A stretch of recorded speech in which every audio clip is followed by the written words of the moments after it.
Assalamualaikum warahmatullahi wabarakatuh. Alhamdulillahi rabbil alamin. Wa bihi nasta'inu ala umuri dunya waddin. Wassalatu wassalamu ala ashrafil anbiya'i wal mursalin, Nabiyyina Muhammadin wa ala alihi wa sahbihi ajma'in. Amma ba'du. فيا عباد الله أوصيني وإياكم بتقوى الله فقد فاز المتقون. قال الله تعالى في كتابه الكريم: أعوذ بالله من الشيطان الرجيم. بسم الله الرحمن الرحيم.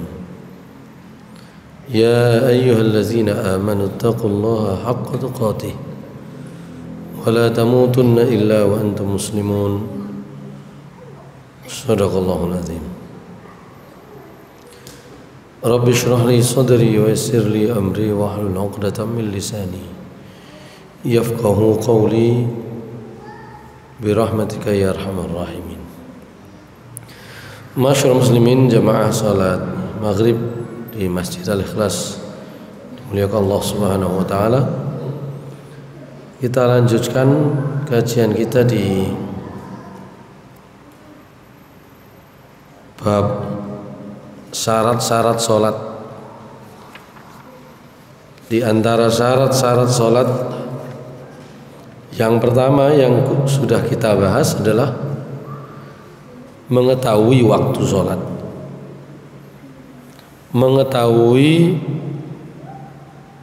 mulai masuknya waktu sholat sampai akhirnya waktu sholat.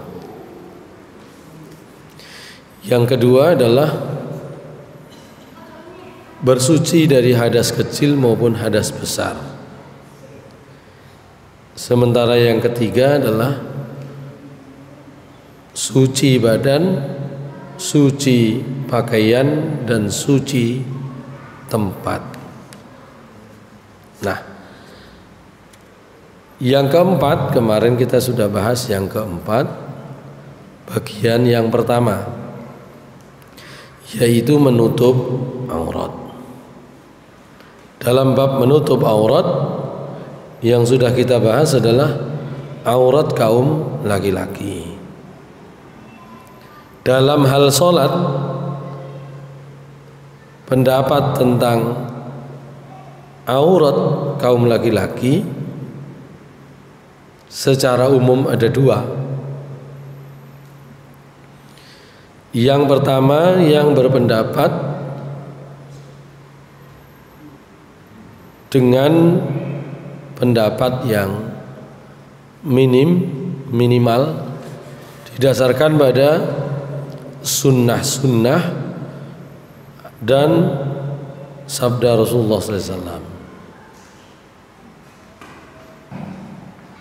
di mana aurat kaum laki-laki itu adalah bagian depan dan bagian belakang. Maaf, kemaluan bagian depan dan bagian belakang.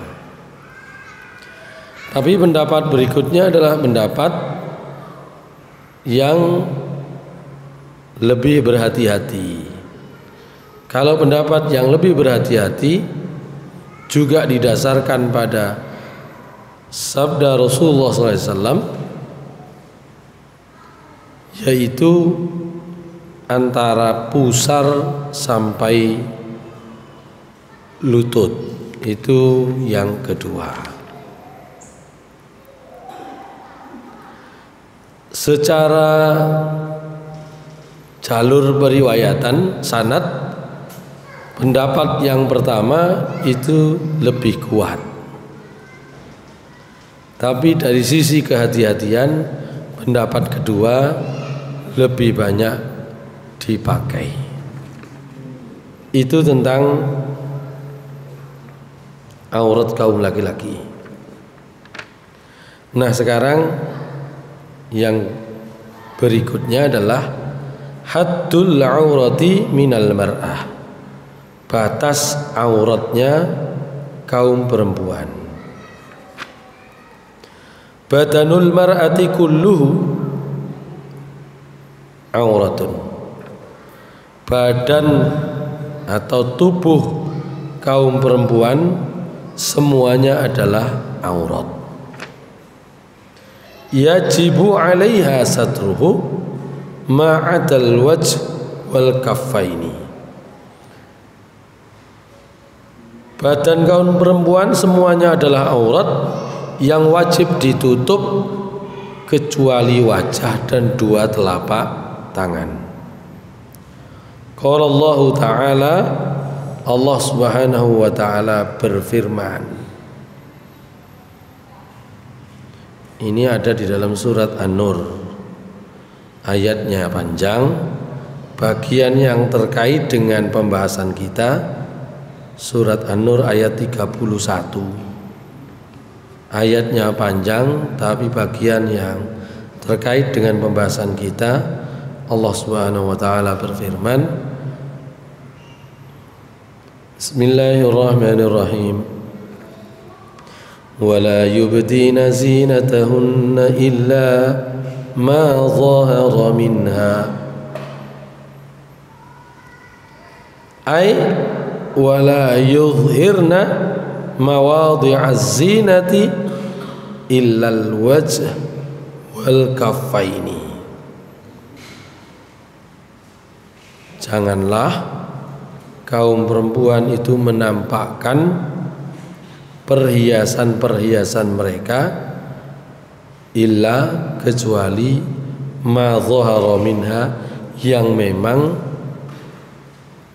biasa tampak, wajar tampak. Maksudnya wala yudhirna, janganlah mereka menampakkan mawadhi'az zinati, tempat-tempat perhiasan di dalam badannya kaum perempuan, illal wajha wal kaffaini, kecuali yang di wajah dan di dua telapak tangan. Hal ini didukung oleh hadis baik dari Ibnu Abbas, Ibnu Umar maupun Aisyah radhiyallahu anha. Nabi sallallahu alaihi wasallam berfirman, la yaqbalullahu salata haidin illa bi khimarin. Tidaklah Allah menerima salat perempuan yang sudah haid, maksudnya perempuan yang sudah baligh, illa bi khimarin, kecuali harus menggunakan khimar. Nah, tinggal khimar itu maknanya apa? Khimar itu ghita'ur ra'si, tutupnya kepala.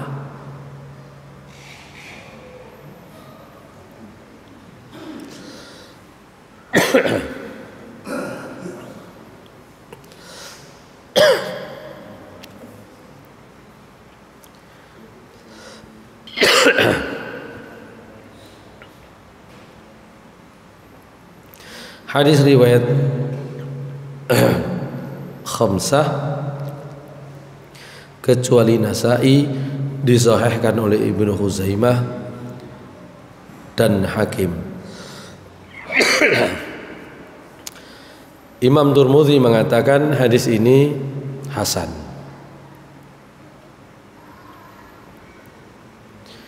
Ada hadis lain yang barangkali memperjelas dari Ummu Salamah.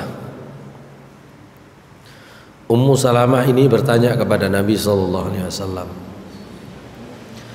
"Atusallil mar'atu fi dir'in wa khimarin bighairi izarin?" Kaum perempuan itu bolehkah salat dengan dir'ain? Dir'in itu kalau nanti dalam bab perawatan jenazah, baju kurung yang menutup dada ya, sampai agak panjang ke bawah gitu ya. Nanti kalau dalam perawatan jenazah Nabi SAW memerintahkan supaya dipakaikan khimar, tutup kepala atau kudung, dipakaikan dirun, dan dipakaikan izar. Izar itu kain koyok sarung, ngoten niku izar. Ya. Rasulullah SAW ditanya oleh Ummu Salamah, apakah perempuan boleh sholat menggunakan dirun?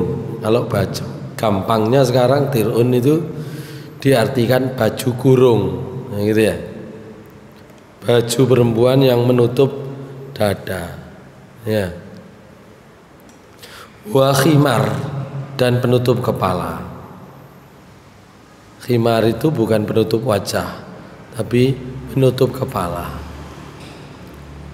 Bi ghairi izarin, tanpa kain sarung, bolehkah? Rasulullah SAW menjawab, idza kana dir'u sabighan yughti zuhura qadamaiha. Boleh kalau dir'unnya, baju kurungnya sabighan, panjang, ya. Yughti atau yughati, yang menutupi zuhura qadamaiha, punggung kakinya, ya. Pokoknya bagian punggung kakinya ketutupan boleh gitu ya. Rawahu Abu Dawud, diriwayatkan oleh Abu Dawud, ya, dalam sunannya. Dari Aisyah radhiyallahu anha, beliau pernah ditanya, fi kam tusallil mar'atu minath thiyab. Aisyah pernah ditanya, berapa potong pakaian yang harus dipakai oleh perempuan dalam sholat. Faqalat lisail, yang bertanya kemudian diberitahu, disuruh sal Ali bin Abi Thalib sumarji ilayya, sampean tanya Ali bin Abi Thalib, kemudian nanti kalau dijawab sama Ali, sampean balik ke saya. Fa akhbirni, nanti beritahukan jawabannya Ali bin Abi Thalib, kasih tahu ke saya. Fa ata Aliyan fasa'alahu faqala fil khimari wat dira'is sabiq. Maka orang itu pergi ke Ali dan diberitahu oleh Ali bin Abi Thalib radhiyallahu anhu bahwa perempuan itu sholat cukup dengan khimar dan baju kurung yang menutupi kaki, nah gitu, atau ad-dir'us sabiq, ya. Faraja'a ila Aisyah, orang itu kemudian kembali kepada Aisyah radhiyallahu anha, fa akhbaraha, orang itu kemudian memberitahukan kepada Aisyah jawabannya Ali bin Abi Thalib. Faqalat, maka Aisyah berkomentar, shadaqah, wis bener iki. Nah, gitu ya. Sakniki digawe modele ruko, wis langsung satu potong aja dari atas sampai bawah gitu ya. Jadi yang penting adalah menutup kepala dan badan sampai menutupi punggung kaki. Nek punggung kaki ketutupan, telapak kaki ketutupan. Tapi nek sujud kan ketok iso mbuka ae, iso ae buka. Gitu ya.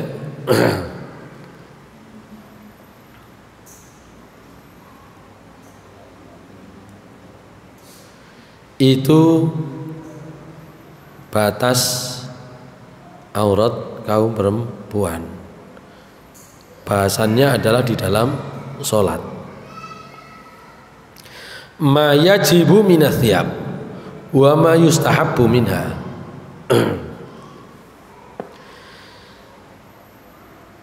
Pakaian yang wajib dan pakaian yang sunnah bagi kaum perempuan.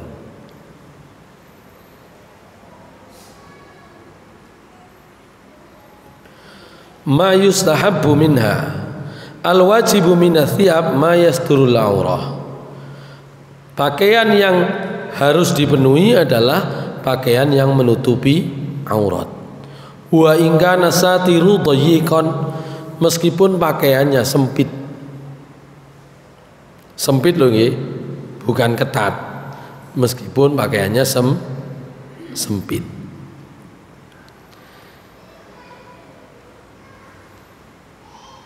Yuhaddidul aurah.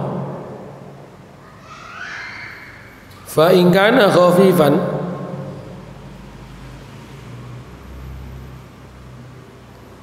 yubayyinu lawnal jildi min wara'ihi fa yu'lamu bayaduhu aw hamratuhu lam tujzi salatu fihi.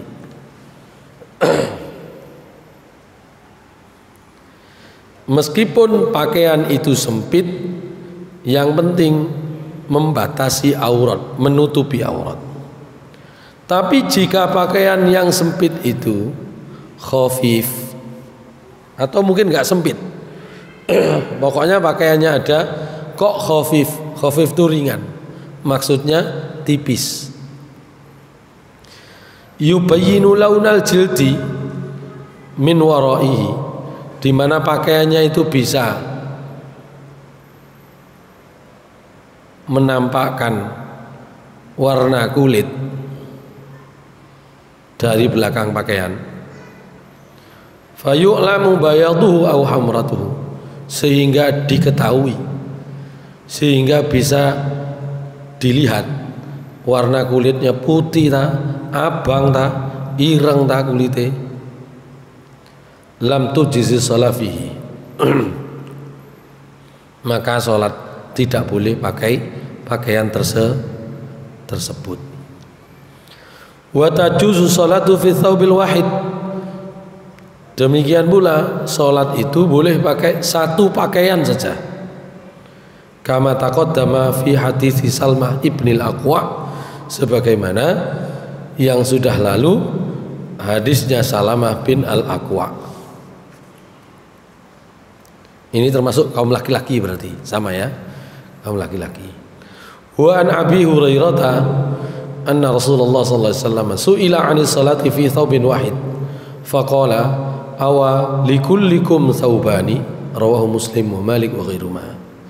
Dari Abu Hurairah radhiyallahu an, Rasulullah sallallahu alaihi wasallam pernah ditanya tentang salatnya seseorang yang pakai hanya satu potong pakaian saja.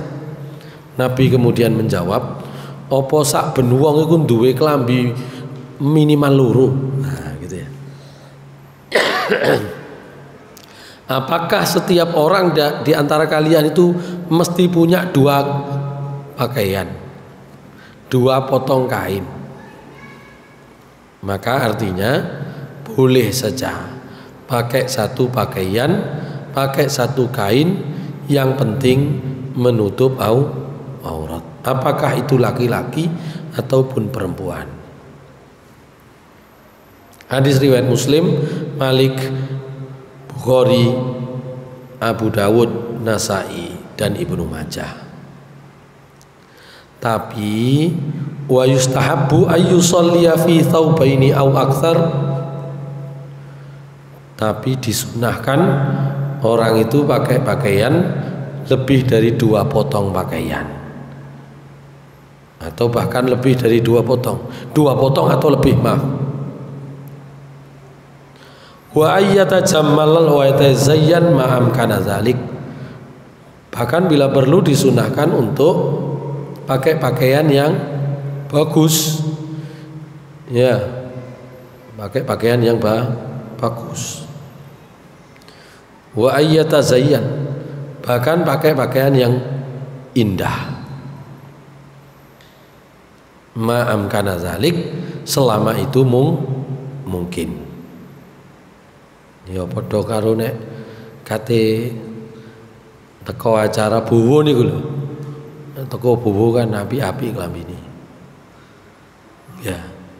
Bareng wayahe salat.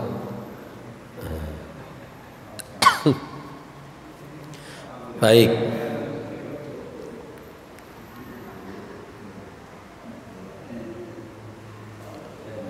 Fa'an Ibnu Umar radhiyallahu anhu. Saya cukup ngomong yang bowo saja. Bowo itu kan umum. Nek ngomong kate ketemu bupati ya Pak Samyono tok. Ya liyane arang. Dan dari Ibnu Umar radhiyallahu anhuma an Rasulullah sallallahu alaihi wasallam qala idza shalla ahadukum falyalbas thawbayhi fa inna Allaha haqqun min tazayyin lahu fa in lam yakun lahu thawbani falyattazir idza shalla wa la yashtamilu ahadukum bi salatihi istimal al-yahud rawahu Tabrani wal Baihaqi. Jadi Rasulullah SAW itu bersabda, sampean kalau sholat pakailah 2 potong pakaian. Jadi ngomong sunnahnya 2 potong minimal itu, ya Nabi itu memberi himbauan. Kalau kalian sholat, hendaklah kalian pakai 2 potong pakaian. Karena Allah itu lebih berhak ya untuk disowani dalam keadaan pakaian yang bagus. Kalau tidak punya 2 pakaian, ya hendaknya pakai izar, pakai sarung. Ya, sarungnya kaum laki-laki yo mulai weteng pusar sampai di sore dengkul pada waktu itu, pokoknya ketutupan gitu ya. Baik, ada 2 hadis. Yang pertama, Nabi membolehkan hanya dengan 1 potong pakaian. Nabi yang kedua berharap ada 2 potong pakaian. Oh, berarti statusnya minimal 1 potong pakaian, ya sunnahnya 2 potong pakaian.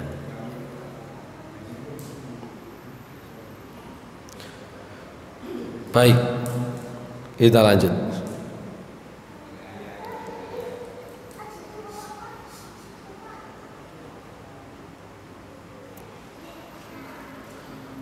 Warawa Abdul Razak anna Ubay bin Ka'b wa Abdullah bin Mas'ud ikhtalafa. Faqala Ubay as-salatu fi ats-tsawbil wahidi ghairu makruhah.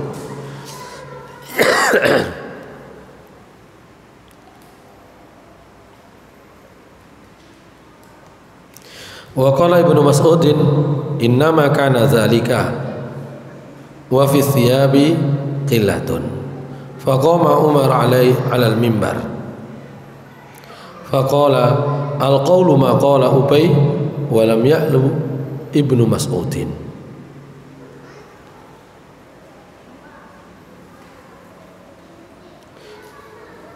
Idza wasa'allahu fa'usi'u. Jama'a rajulun alaihi thiyabahu, shalla rajulun fi izarin wa rida'in, fi izarin wa qamisin, fi izarin wa quba'in, wa fi sarawil wa rida'in, fi sarawil wa qamisin, fi sarawil wa quba'in, wa fi naban wa quba'in, wa naban wa qamisin. Wa qala wa ahsibuhu qala fi nabanin wa rida'in, wa huwa fil Bukhari biduni dzikri sabab. Jadi ada pernyataan dari Ubay bin Ka'ab niku imam salate Umar bin Khattab.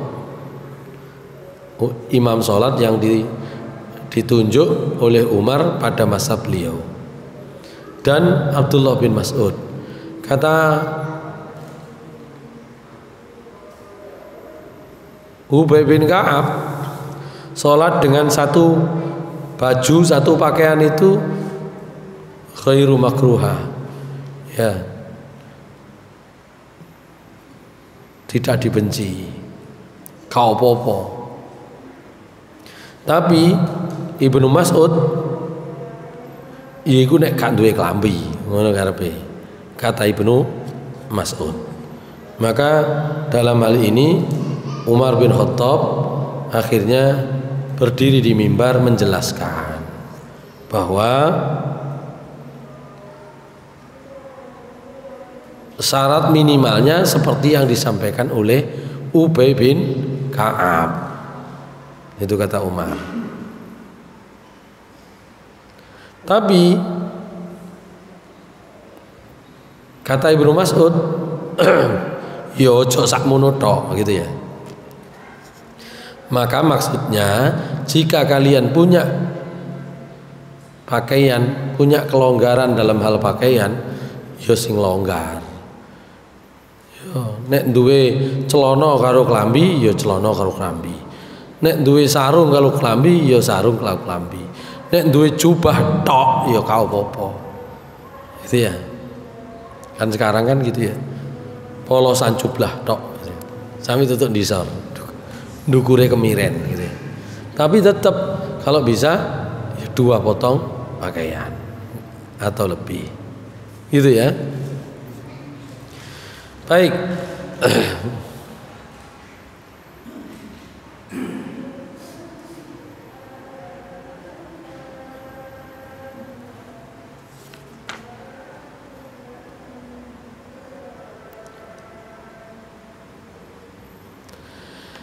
Sekarang pembahasannya adalah kashfur ra'si fi shalat. Rawa Ibnu Asakir an Ibnu Abbasin anna Nabiy sallallahu alaihi wasallam kana rubama nazaha qalan suwatahu faja'alaha sutratan baina yadayhi wa indal Hanafiyah annahu la ba'sa bi salatir rajuli hasir ra'si wa istahabbu dzalika idza kana lil khusyu'i wa lam yarid dalilun bi afdhaliyati taghattiyati ar-ra's fi shalat. Bagaimana membuka kepala? Kau nak tutupi, kau nak kopiai, khususnya kaum laki-laki.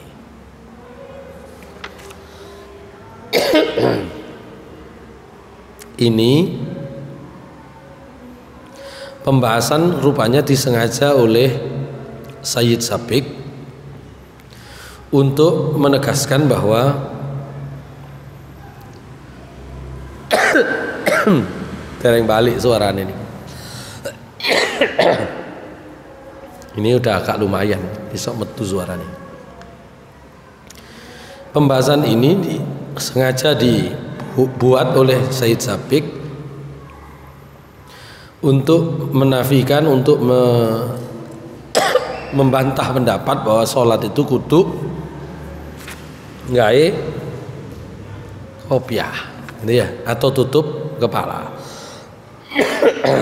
Ibnu Asakir meriwayatkan dari Ibnu Abbas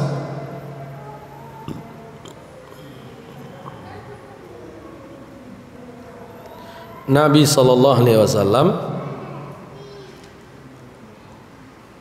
kadang melepas kolan suahnya. Kolan suah itu kopiah, tapi bentuknya nggak begini ya, tutup kepala.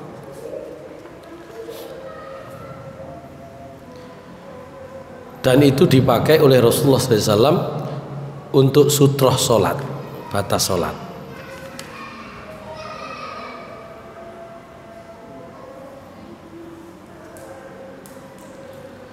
Menurut mazhab Hanafi, tidak apa-apa laki-laki sholat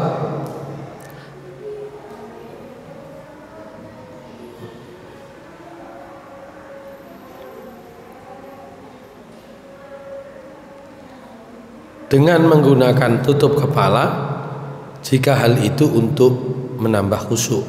Tapi yang jelas tidak ada dalil ya bahwa kaum laki-laki memakai kopiah di dalam sholat itu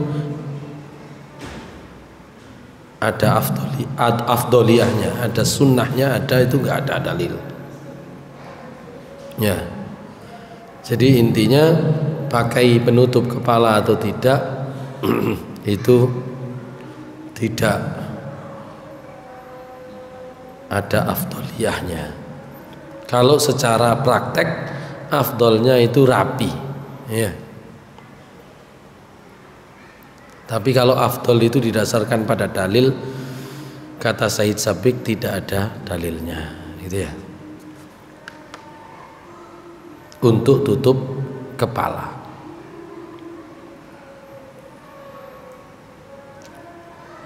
Itu pembahasan nomor 4 tentang aurat. Auratnya laki-laki, auratnya perempuan wajib ditutup menjadi salah satu syarat sahnya sholat.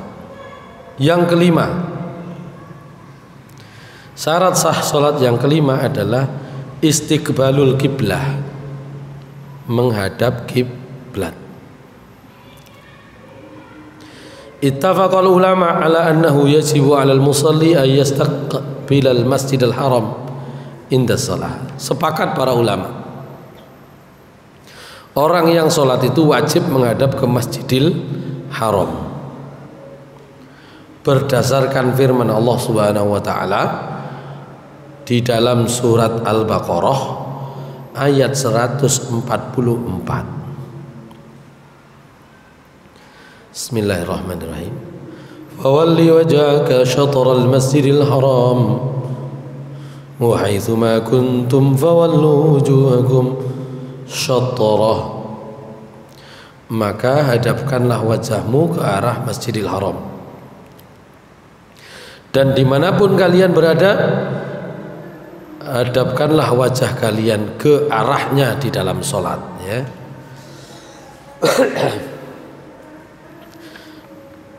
Hadis dari Bara' bin Azib dia menceritakan, Shallaina ma'an Nabi sallallahu alaihi wasallam 16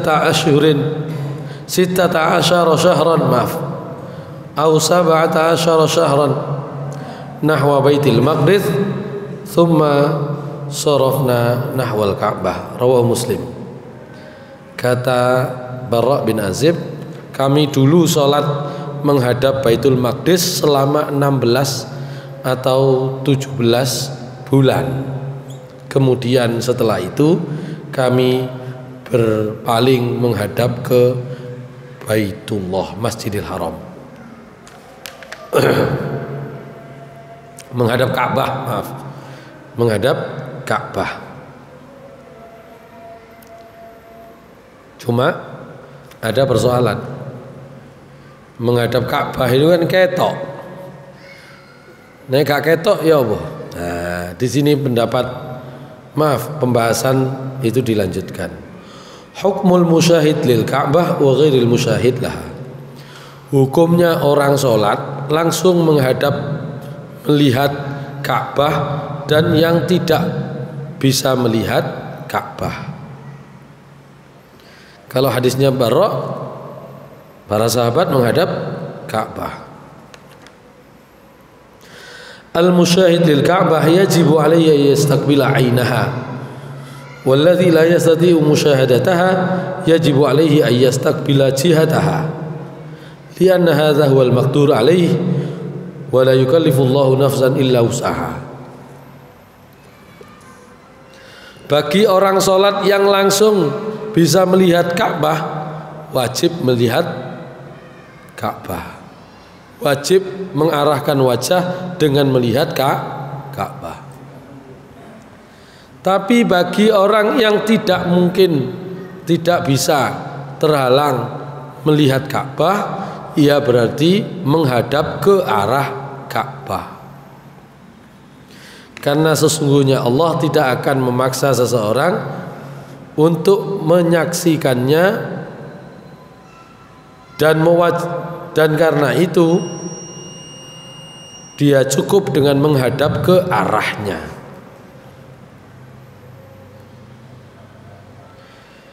Dari Abu Hurairah radhiyallahu an, Nabi SAW bersabda, "Ma bainal masyriqi wal maghribi qiblatun." Antara timur dan barat itu kiblat. Antara timur dan barat itu kiblat. Artinya kiblat itu tentu bisa ditentukan lewat arah secara umum, gitu ya. Nah, tapi nek sakniki ada banyak alat, ada banyak pengetahuan untuk bisa mengetahui posisi Ka'bah. Cuma wingi kula nang Solo,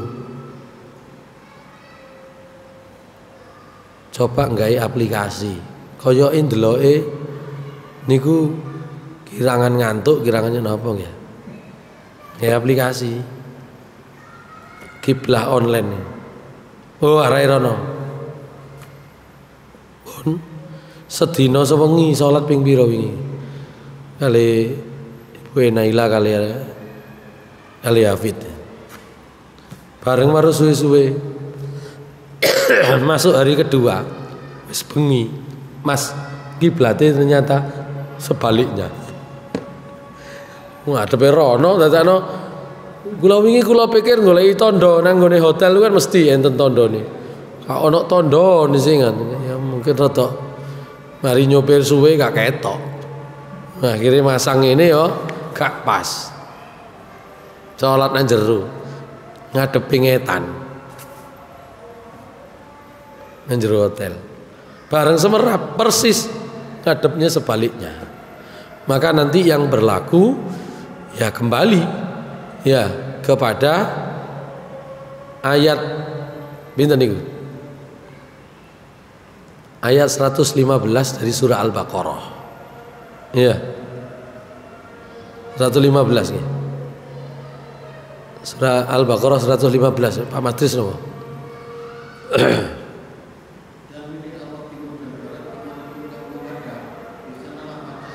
Ya. Nggih. Iku napa jenenge? Niku dalil awal. Iya. Dalil awal. Sebelum ditentukan arah kiblat, sebelum orang tahu arah kiblat, maka boleh mana? Wah bingung nanti oleh aja. Pokoknya wis usaha gitu ya. Dene tengah-tengah kok ngerti ono sing ngandani, ya langsung puter. Dene kok sampai mari sampai salam gak ngerti. Mari ngono setelah beberapa waktu tahu sudah sah salatnya ya. Begitu.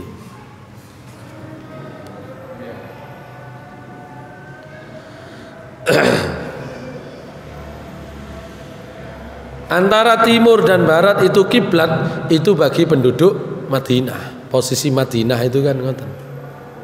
Kalau menghadap ke Ka'bah, menghadap ke Mekah. Ya.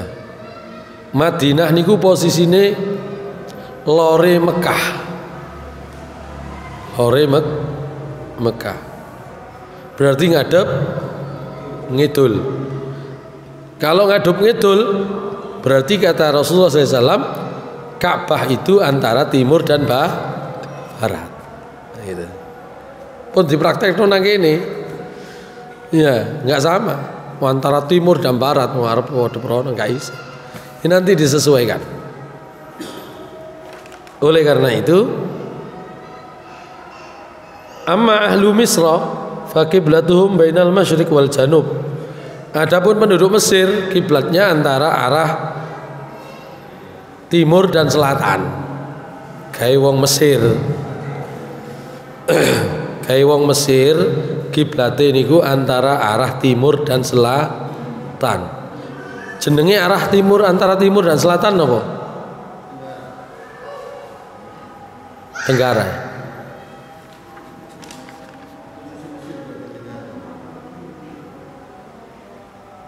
Wa amal Yaman fal masyriq yakunu an yaminil musalli. Kalau orang Yaman sebelah timur itu adalah kanannya orang sholat.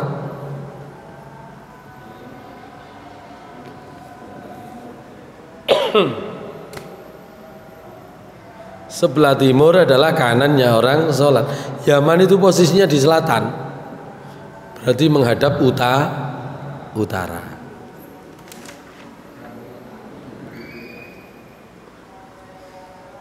Walhin yakunul masyriq khalfal musalli wal maghrib amamahu.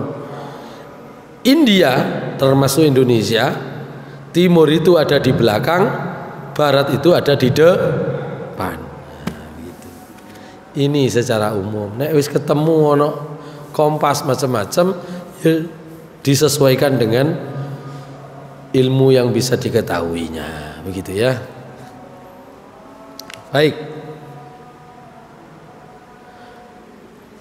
Bima tu'raful qiblah kullu baladin lahu adillatun takhtassu bihi yu'rafu bil qiblah wa min dzalikal maharib allati nasaba al muslimun fil masajid wa kadzalika baitul ibrah.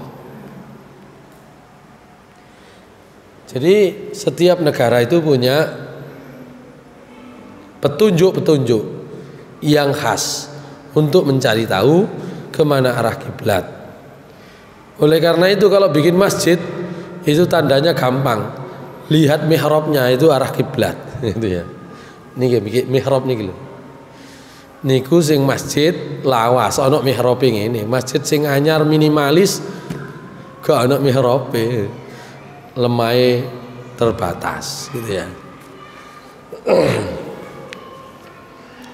Itu mengetahui arah kiblat. Sekarang hukmu man khafiyat alaihi, hukum orang sholat yang tidak tahu arah kiblat. Man khafiyat alaihi adillatul qiblah li ghaimin aw zulmatin matalan wajaba alaihi ay yas'ala man yadulluhu alaiha fa illam yajid man yas'aluhu ijtahada wa shalla ila al-jihati allati adahu ilaiha ijtihadu wa salatuhu sahihatun wa la i'adata alaihi hatta walau tabayyana lahu khata'uhu ba'dal faraghi minas shalah. Orang yang tidak tahu arah kiblat hendaknya pertama bertanya dulu kepada orang yang tahu arah kiblat. Jika tidak ada orang yang bisa memberi petunjuk, podo gak rune atau gak ketemu orang, dia boleh berijtihad, boleh golei dhewe carane terserah, dan kemudian dia sholat ke arah yang sesuai dengan hasil ijtihadnya. Sholatnya sah, tidak perlu diulang, meskipun ternyata setelah sholat diketahui salah. Tapi kalau kesalahan itu diketahui fa'in tabayyana lahul khata' asna shalah, tapi apabila kesalahan arah kiblat itu diketahui saat sholat, masih sholat, sedang sholat, istadaro ilal kiblah wala yaqta' sholatuhu, dia boleh putar ke arah kiblat dan tidak perlu memutus sholatnya, tidak perlu membatalkan, langsung aja.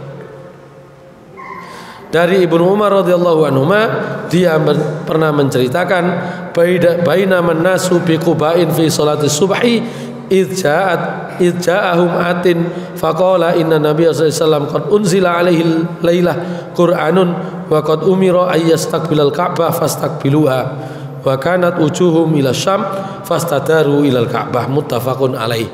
Kata Ibnu Umar, waktu di Kuba orang-orang sholat menghadap ke arah sholat subuh, ya, menghadap ke arah Baitul Maqdis.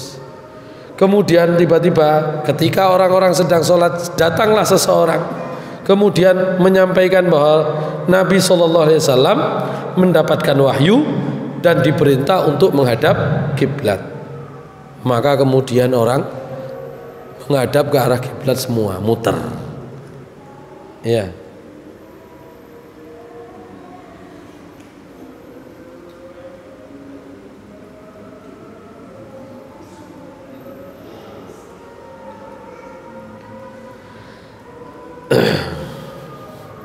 Mata yasqutul istiqbal, istiqbalul qiblah fardhatun la yasqut illa fi ahwalil atiyah. Terakhir pembahasannya. Kapan menghadap kiblat itu menjadi tidak wajib, gugur kewajibannya. Menghadap kiblat itu fardu, tidak bisa gugur kecuali dengan keadaan berikut. Ada dua. Yang pertama,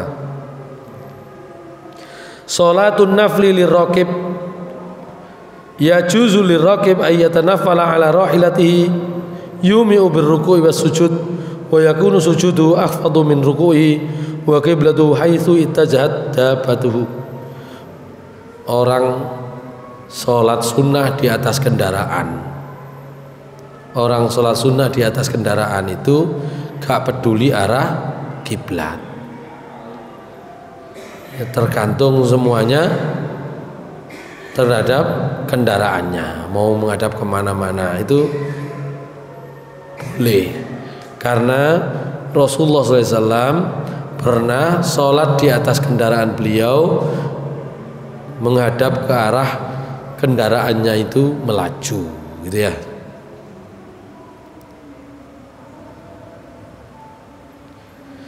Tapi walam yakun yasna'uhu fil maktubah.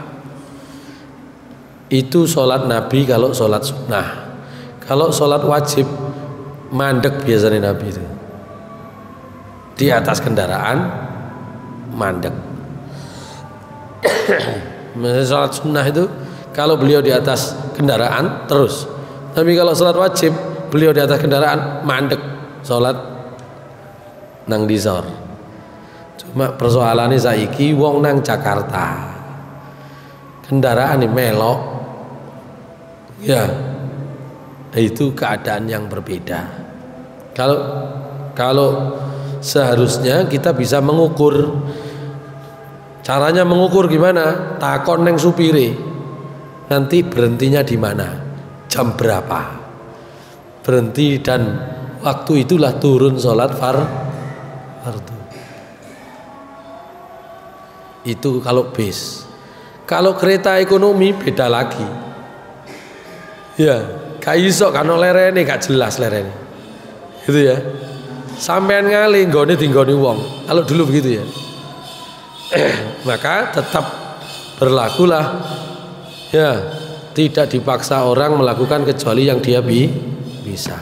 Tapi nek iso diusahakan dulu untuk bisa sholat fardu tidak di atas kendaraan, tapi mudun cek jelas menghadap kiblatnya. Kalau sholat sunnah nggak apa-apa. Gitu ya. Itu yang pertama.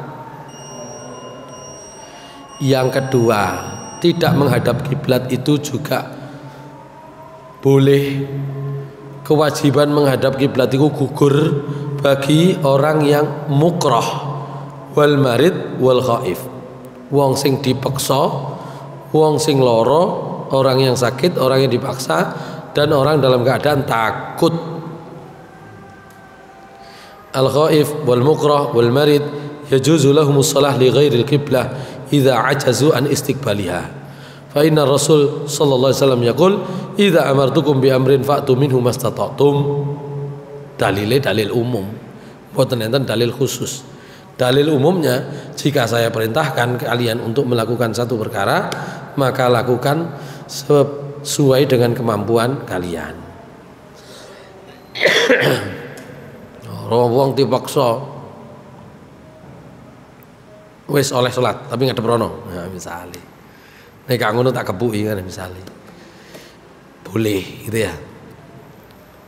Kadang-kadang untuk menghina itu kan begitu, orang sakit nggak gitu ya.